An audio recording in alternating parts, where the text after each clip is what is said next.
Good afternoon. It is 1 p.m. Central Standard Time, April 13th, 2021, here at Seagoville, Texas, and we're experiencing some beautiful weather. I hope you're getting the same weather that we are.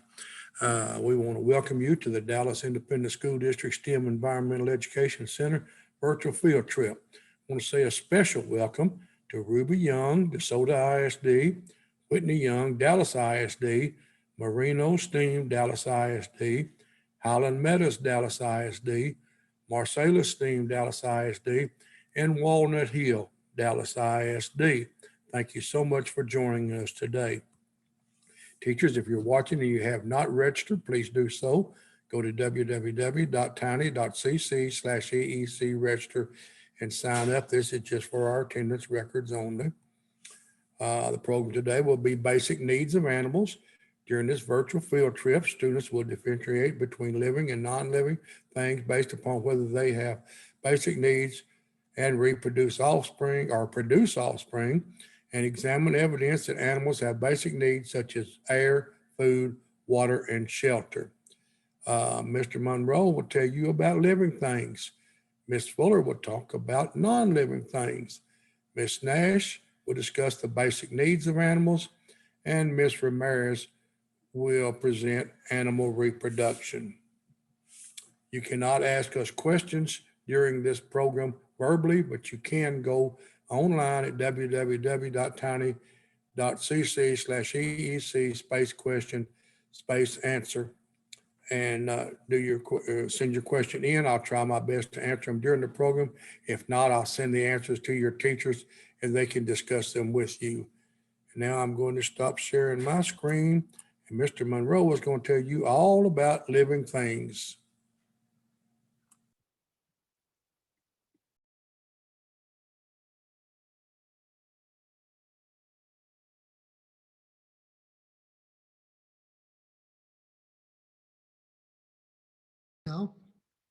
My name is Mr. Monroe, and we're going to be looking at characteristics of living things. Now, that's kind of important, and I can tell you as a firsthand experience. I like to work in my backyard and in my front yard sometimes. Sometimes I see foreign objects that might be laying around and might not be able to see exactly what they are. And the first thing I start trying to decide is whether it might be alive or maybe it's not alive.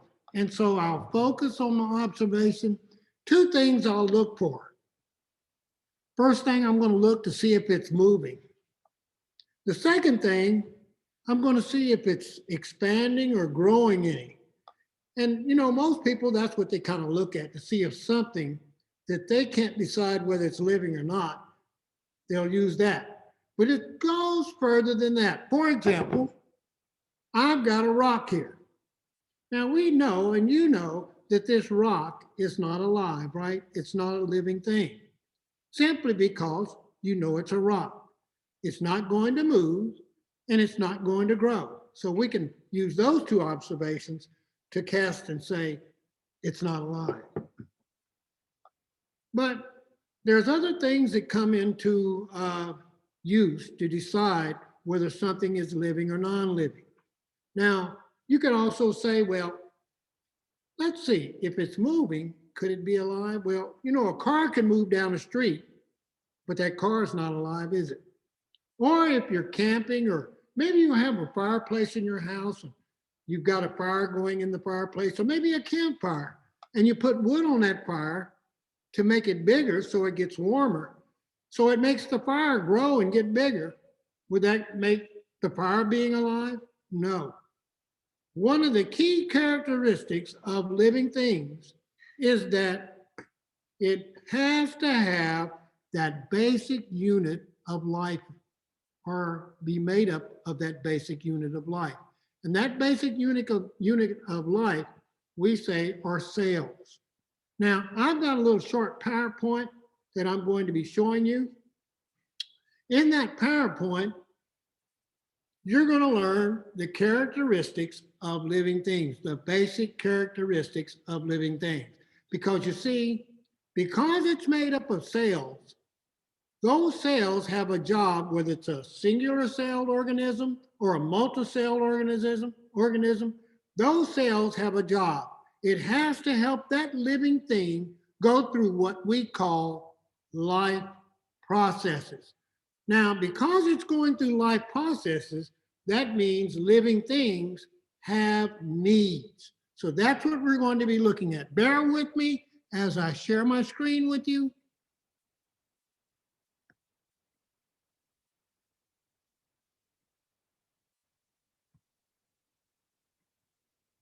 Living things. Wow.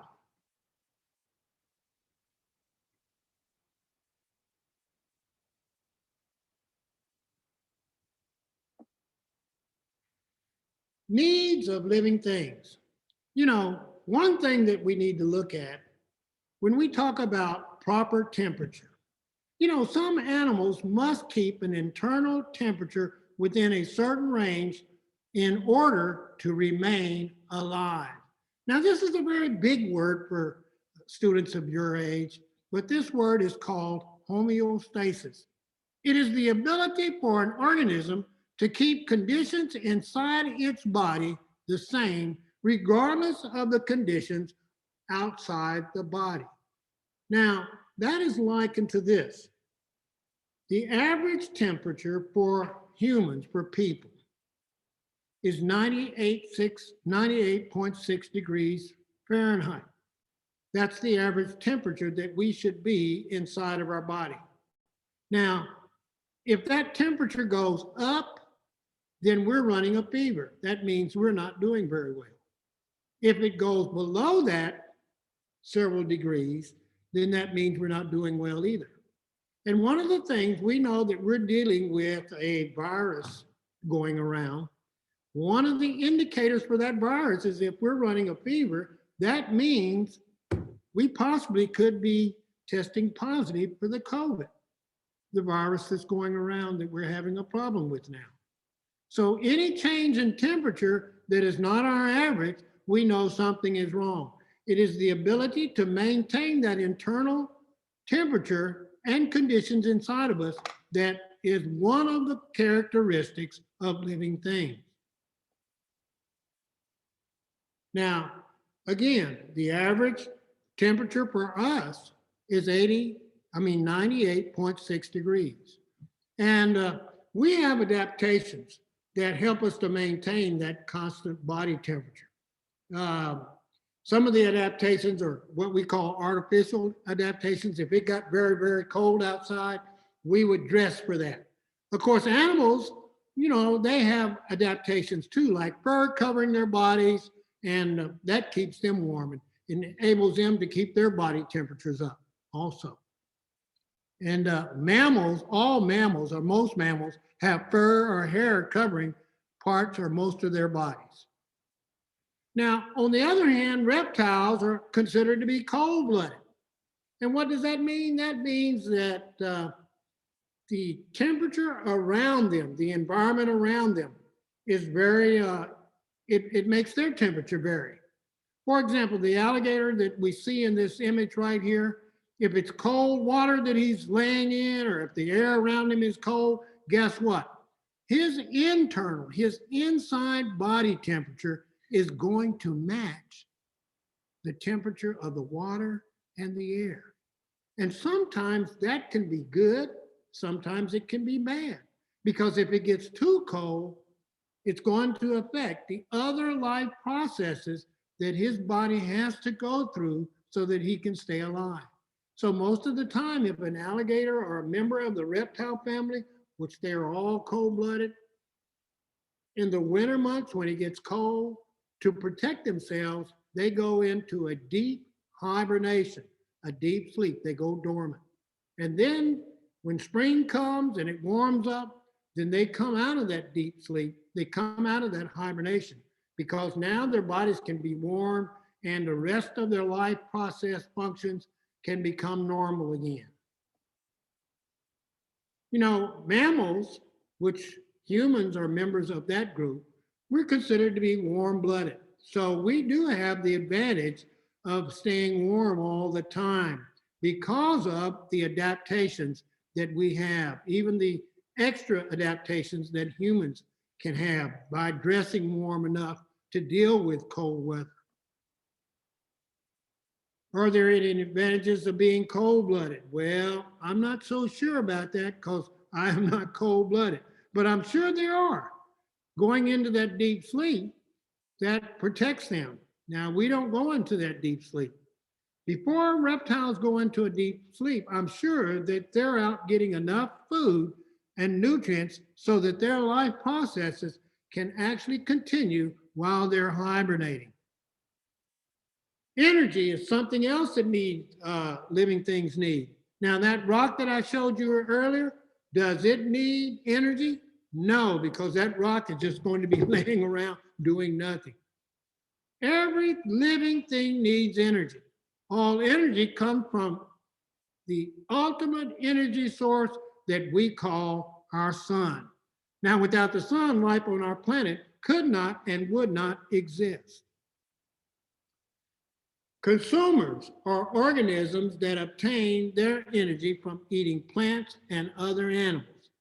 So humans or people, we are considered to be consumers because we consume other things, right? In the images, you see a dinosaur and you also see an insect eating another type of insect. You know, with consumers, there's a little saying, eat or be eaten. Producers are organisms that can make their own food. So they do have needs also because they need several things that they use to make their own food. They need sunlight, which is again the ultimate source of energy for our life on our planet and the planet Earth.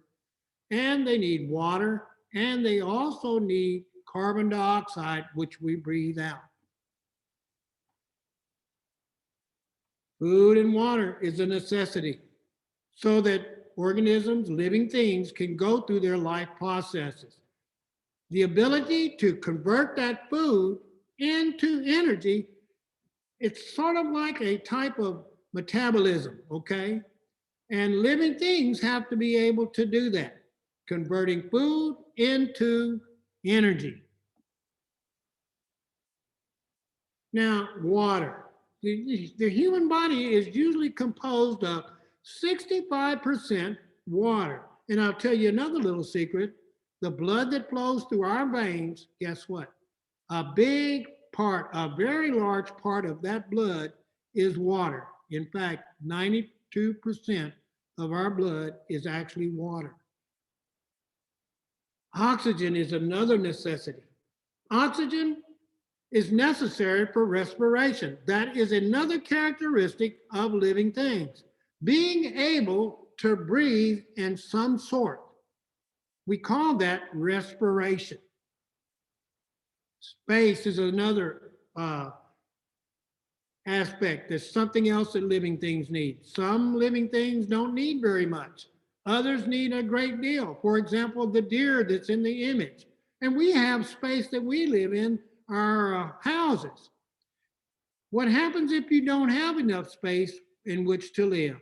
Well, have you ever heard of carrying capacity? If you haven't, then you will learn in the upper grades that when you get too crowded, there's a shortage of food, which we know that that food is a necessary characteristic. Eating food is a necessary characteristic that living things have to get energy, right? So certain places where living things live, there must be enough space for those living things. And we call that carrying capacity. Now, I'm going to stop sharing my screen with you, and I'm going to get out a few live organisms to show you guys, and we'll talk about the characteristics they have. You know, growing is another characteristic that living things need. And you heard me talk about metabolizing, taking food and changing that food as they consume it into energy. Well, guess what? There's a waste product that comes from that. For example, what we consume, the body's going to use part of that for energy, but part of that is going to be waste that our bodies and living things' bodies will have to get rid of. And we call that excretion, getting rid of body waste. Okay? Now, here I have a plant. This plant has gone through what living things go through constantly. It's a survivor. This plant, because it's a plant, produces its own food through photosynthesis, taking in sunlight, carbon dioxide, and a little bit of water, and it's making its own food. Well, guess what? It's very sensitive to the environment. In fact, when we had the big freeze from the polar vortex, guess what? I had 2 plants in this pot and they were in my greenhouse. This one on this side died. This one struggled and made it through. It was very sensitive to the environmental changes that were going on around it. And I have clipped off the dead part and I'm hoping this one comes back. Now, this is a plant. Does it affect animals? I'm sure it does. If you were here visiting us today and we took a trip into the Post-Oak Preserve, I would be looking for a little animal that looks like this. This is a 3-toed box turtle. And of course, it's alive. It's a living thing. It's made up of cells. So is the plant that I showed you. It's made up of cells. And those same cells make up certain types of tissues. The same tissues make up certain parts of the animal that we call organs. And the same organs that are in an area that do a life process functioning, we call that an organ system. So cells are the beginning of living things. Now, Teresa here, she's a multi-celled animal, okay? She's got legs, she's got a head, got a little stubby tail back there too. And we have these in the Post-Oak Preserve. And if we were walking the preserve today, I would be looking for little turtles like Teresa. Now, Teresa she's very sensitive to the environment. And if it got real cold, like during the winter months, and she was in the preserve, she would go into that deep sleep that I was telling you about with the alligator, because she is a reptile also. Okay, that's Teresa. Got another little animal that I want to show you, and it's alive too. This is Hoppy the bullfrog. Now, Hoppy the bullfrog, he's alive. We see that he's moving, so we're getting motion, okay? But he is made up of cells also. And he goes through those life processes that you heard me talking about, okay? He's going to grow. Probably won't grow much more because he is an adult. And Teresa won't grow much more either. So that's Hoppy. Hoppy the American bullfrog. Now, both those animals, guess what? They're also going to do something that other living things do. And you'll hear a little more talk about that as you spend time on our virtual field trip. They're going to reproduce. Now, Hoppy's a male. So for his frogs, or those frogs, to reproduce, it must be a female involved. And that female will lay eggs, okay? Teresa's a female, so she does have the ability to lay eggs. And one of the other teachers is going to share a little bit more about that with you later on in the virtual field trip. So we can kind of see that living things have needs and they have certain characteristics, and it all comes down to living things have to go through life processes. I'm going to turn it back over to Dr. Gorman, and if any of you have any questions, maybe he can answer those for you. Thank you, Mr. Monroe. There's a question, characteristics of living and non-living things. We can find many things around us, from mountains and oceans to plants and animals. The earth in which we live is made up of several things. These things can be categorized into 2 different types, living and non-living things. All living things breathe, eat, grow, move, reproduce, and have senses. And now Ms. Fuller is going to tell us about non-living things.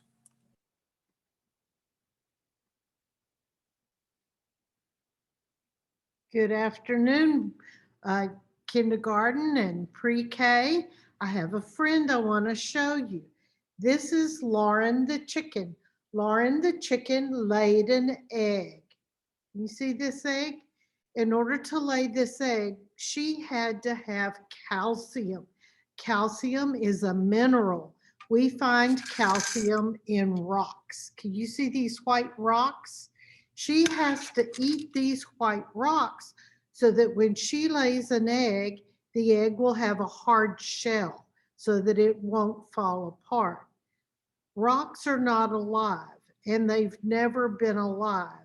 But in order to have an egg, she has to have some calcium in her body so the shell on her egg will be hard. So I'm going to show you some things in the ecosystem that are non-living. That means that they're not alive and they will and they have never been alive, but living things need them in order to carry out their life processes. So let's go ahead and get started on this. I'm going to share my screen with you. And let's see, present. And this is a very fancy way of saying non-living characteristics of an ecosystem. These are things like temperature, sunlight, air, water, wind, and rocks, just like the rocks that you saw that Lauren has to eat. Now, non-living factors are abiotic. That means they're without life. They're not alive and they've never been alive. So what are two abiotic factors in an ecosystem? The sun provides heat and light, but it's not alive. Water is necessary for life, but it's not alive. Air is necessary for life, but it's not alive either. Temperature is an abiotic factor that helps determine many life activities, but it's abiotic, it's non-living. So let's look at some of these. There's the sun. Almost all of the energy we use here on our earth comes from the sun. It gives us heat and light. Plants need sunlight in order to make food. People need sunlight in order to make vitamin D. And sunlight provides clues to animals when to migrate and to plants when it's time for them to bloom. Water's an abiotic factor. Here's a big old bottle of water. Do I need water? Yes. Does Lauren the chicken need water? Yes. Do you need water? Yes, you do. Water is crucial to life, and the water cycles throughout the whole world on the water cycle. And we have water in all three states. We have liquid water, we have solid water, that's what we call ice, and then water vapor, that's the gas form of water. It's not alive, it's never been alive, but we have to have water in order to stay alive. Temperature is also non-living. Temperature can affect the weather. It can affect how animals behave. It can affect how people behave.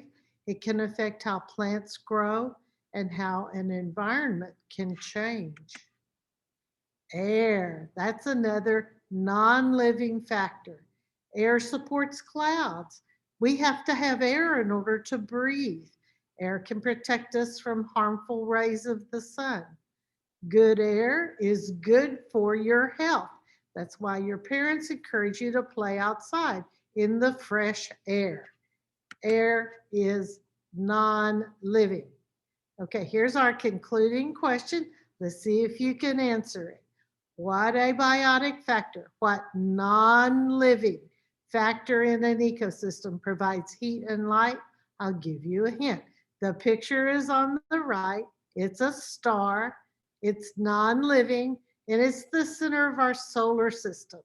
If you said the sun, you are correct. You get a gold star. Okay, so I'm going to get out of this and we'll come back to Lauren the chicken. And we talked about several things that we have to have. Take a deep breath.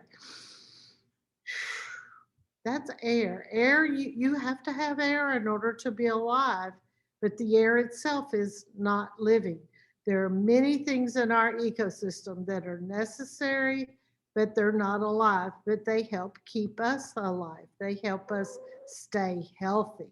So if you have any other questions, boys and girls, about things that are not alive, I'm alive, you were alive, Lauren Chicken is alive, but all the things I showed you, like the sun and air and water and temperature, humidity, rocks, remember the rocks we saw at the beginning? Those things are non-living. They're not alive and have never been alive.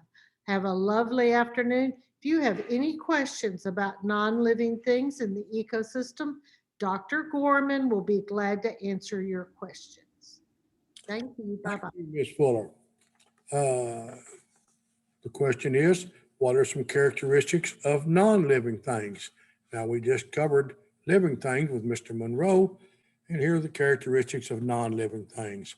Non-living things do not eat, they do not grow, they do not breathe, they do not move, they do not reproduce. They do not have senses. Okay, now we're going to let Miss Nash tell us about the basic needs of animals. Yes, sir. Hello, welcome to my classroom. Today we're talking about the needs of animals. We're animals too, and we have the same needs as all the other animals. And they are, say it with me, food, water, shelter, and space and air. Again, food, water, shelter, like a little house, a place to feel safe, and space and air. So we need food, a nice apple, to keep us healthy. Other animals need food, like our beaver friend here. Yes, so great.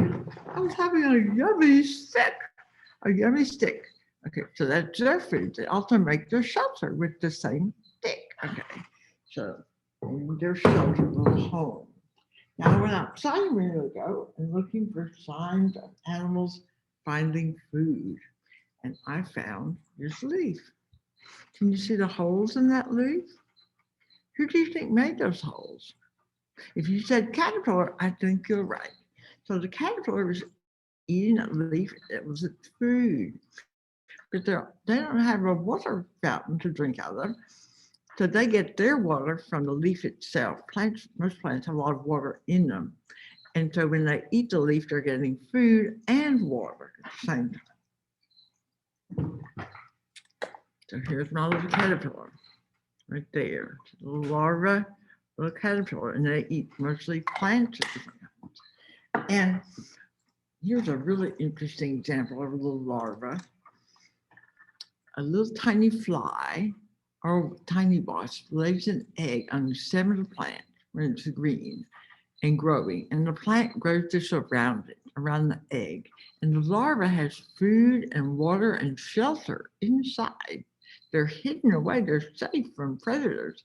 And then they pupate or change into the adult form inside. And then the adult choose a tiny hole. See that tiny hole? It's a teensy weensy little creature. And they fly off to find their own stem to lay eggs on. Somebody else was looking for dinner one day, and they saw that little thing called a gall, that bump, and they thought, I know that trick. I'm going to peck my way in with my sharp beak, peck, peck, peck, and I'm going to eat the little caterpillar inside. Who do you think made that hole? Who could peck their way in with a sharp beak? If you said a bird, they'd be right, a little tiny woodpecker called a downley woodpecker. So food, water, and shelter, but not always safe. So lots of different kinds of homes you can look for. The animals are making different kinds of shelter. So a wasp nest made of paper, all kinds of little bird's nests you can look for. Amazing little bird's nests. And you look at what they make. Now they make the nest just for their babies, basically, to lay their eggs in and raise the babies. Once the babies fly away, they don't use the nest again. They make a new nest every year. So I didn't take anybody's home. They had already abandoned. They had flown away. They were all grown up. And they left the nest behind because they're going to make a new one next year. So I took this one.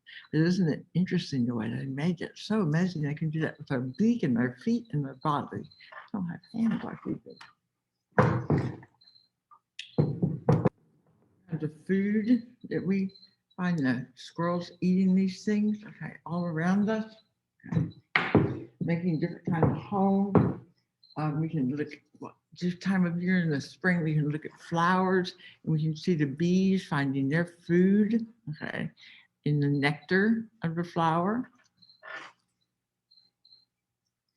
Now space. So little animals don't need much space. But an animal like our owl here, who's gonna hunt for little mice, is gonna need more space, okay? It's a bigger animal. So the needs of animals are different depending on the kind of animal it is, the size of the animal is, what kind of food it needs. So lots of interesting things to think about and discover. So I'd like to encourage you to take a walk outside in the park or the schoolyard or your neighborhood and look for signs of animals and see if you can figure out what the animal's eating. See if you can find an animal home. It might be a nest of some kind, maybe a dirt dauber. They make theirs out of mud. It might be a home underground, a hole in the ground. Maybe like a crawdad, they make a burrow under the mud. It might even just be a leaf that got bent over by a caterpillar. So all of the things to look for and notice how animals are finding their food, their water, their shelter, and their space and air. So we all need oxygen from the air, take a deep breath. Oh, we need that too. So please enjoy your spring day and go out and see what you can find. If you have any questions, Dr. Gromer would be glad to answer. Thank you, Ms. Nash. And the question is, what does an animal need to survive? In order to survive, an organism requires nutrition, water, oxygen, a habitat, and proper temperature. A lack of any of these fundamental necessities proves detrimental to an animal's survival at most and its growth and development at the very least. Of the five, the habitat is a prerequisite of sorts, but the other four are found within an animal's habitat. And now Ms. Ramirez will tell you about animal reproduction. Hello, my name is Ms. Ramirez, and today we're learning about animal reproduction. So before we get started, I have two animal friends I'm going to show you guys. So my first animal friend is a reptile with scales. It smells with its tongue, and it has no legs. So think about, what animal do you think this is? So I'm going to go ahead and pull her out. Hopefully you guys said a snake. This is Pelota, and she is a ball python snake. They get that name because when they are scared, they will curl into a tight ball so that they can hide. So since we're learning about animal reproduction, do you think Pelota lays eggs, or do you think she gives birth to live snakes? And we'll learn about that, the answer later on today. So let's go ahead and put Pelota up. She's giving you guys a nice little tongue lick in the camera. My next animal, oops, she doesn't want to go up. My next animal is another reptile, but this reptile has 4 legs, a long tail, and spikes on his body. And he was super anxious to come out. This is Spike, and he is a bearded dragon. So they get that name bearded dragon because they have extra skin underneath their chin. When he gets scared or mad, he can inflate that beard and make himself look big and scary so that he doesn't get eaten. So do you think Spike here, do you think he was hatched out of an egg, or do you think his mom gave birth to him as a little baby dragon? And we'll talk about the answer in just a second. So that's Spike, the bearded dragon. And now I'm going to go ahead and share my screen with you guys, and we're going to take a look at some other examples of animal reproduction. So let me get that screen share started. And I do have 2 essential questions for you guys. So hopefully by the end of this presentation, you will be able to tell your teacher 2 examples of animals that give live birth. And hopefully you'll also be able to tell your teacher 2 examples of animals that lay eggs. And of course, we can see some of our cute baby animals here. We have some adorable little baby goats. I would love to have baby goats out here one day. We also have some baby ducklings. We have a baby turtle and some baby piglets. So think about, do you think those animals were hatched out of an egg, or do you think they were a live birth from their mom? So we know that living things grow and have basic needs. And if those needs are met, they can produce offspring.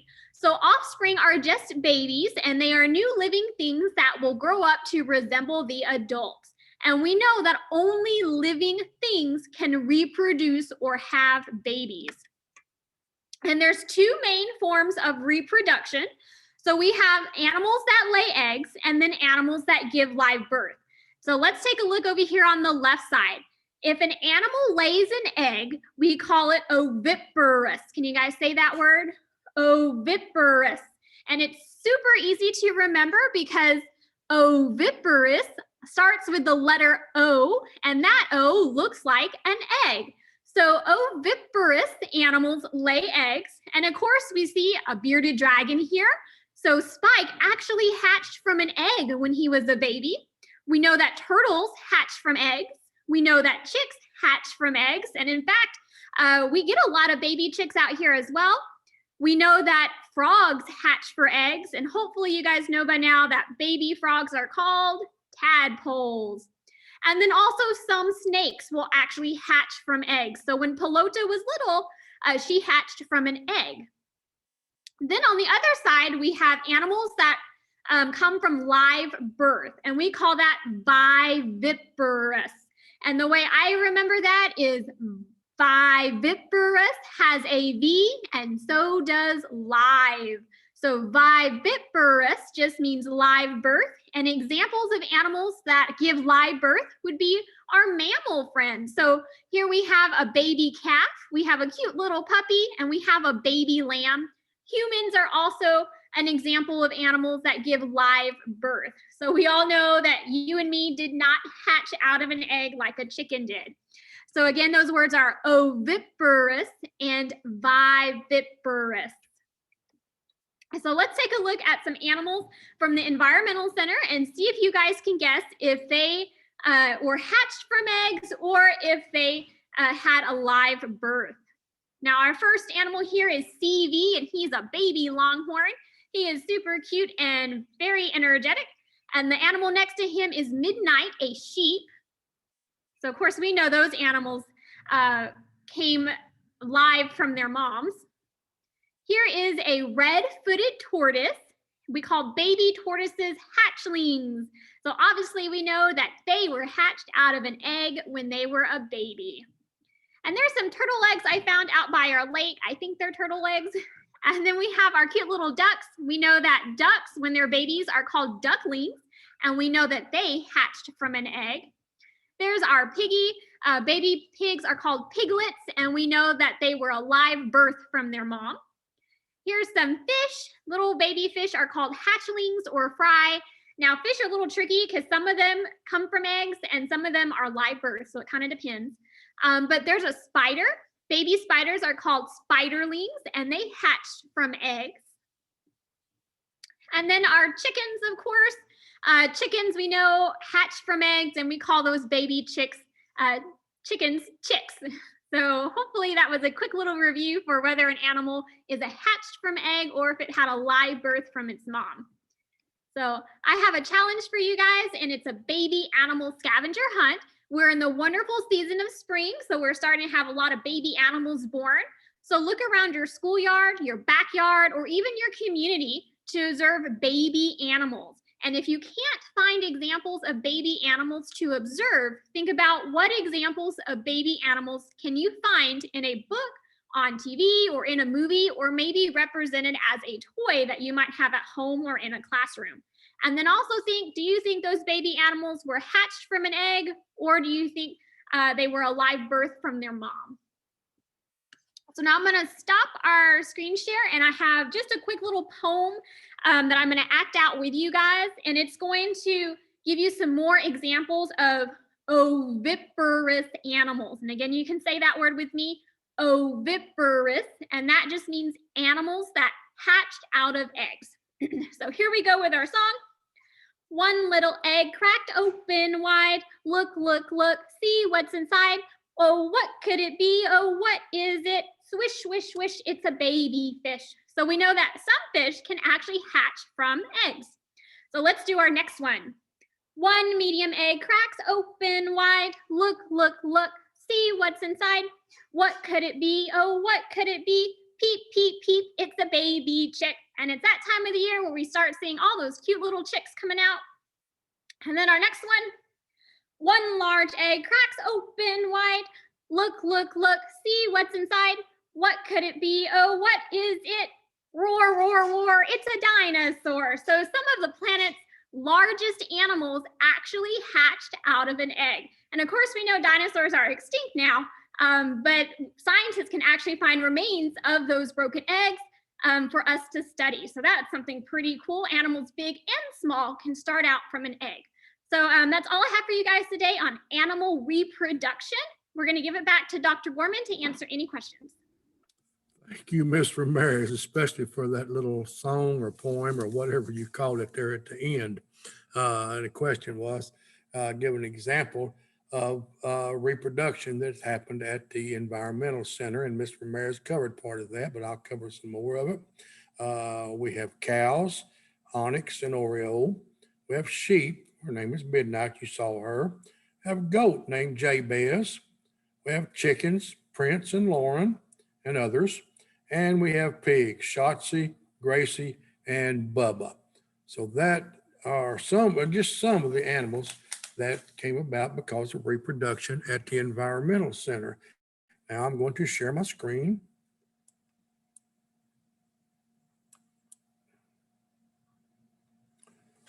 During this virtual field trip, students differentiated between living and non-living things based upon whether they have basic needs and produce offspring, and examine evidence that animals have basic needs such as air, food, water, and shelter. Mr. Monroe talked about living things. Ms. Fuller covered non-living things. Ms. Nash covered the basic needs of animals, and Ms. Ramirez just got through discussing animal reproduction. Thank you. How did we do, teachers? If you would, go to www.tiny.cc/EEC feedback, fill out a short form and send it to us. Thank you so much for joining us today. Hope you enjoy the rest of your day. But most importantly, guys, I hope you enjoy the rest of your life. Thank you, and come back and see us.